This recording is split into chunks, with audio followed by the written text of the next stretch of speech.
Hello guys, আজকে আমরা চলে এসেছি বকখালিতে। আর দেখো এখানে এতটাই হাওয়া দিচ্ছে আমার চুলগুলো উড়ে যাচ্ছে।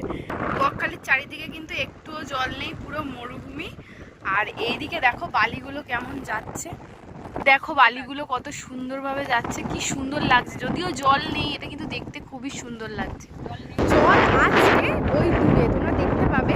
আর এখন আমরা হেঁটে হেঁটে যাচ্ছি জলের কাছে। আর আমাদের সাথে এসছে আমাদের এখন আমরা হেঁটে হেঁটে যাচ্ছি ওই যে জলের কাছে। আমরা কিন্তু জলের কাছাকাছি চলেই এসেছি। আর এখানে লোক প্রচুর দূরে দূরে স্নান করছে।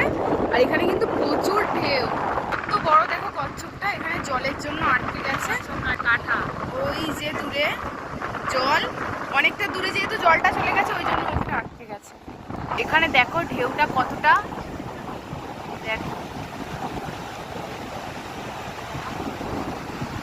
আর এখানে এখন আমরা আমাদের গোপুসোনাকে স্নান করাবো। এই হলো আমার মা, এখন গোপুদেরকে স্নান করিয়ে নিয়ে আমরা এখন হোটেলে যাচ্ছি।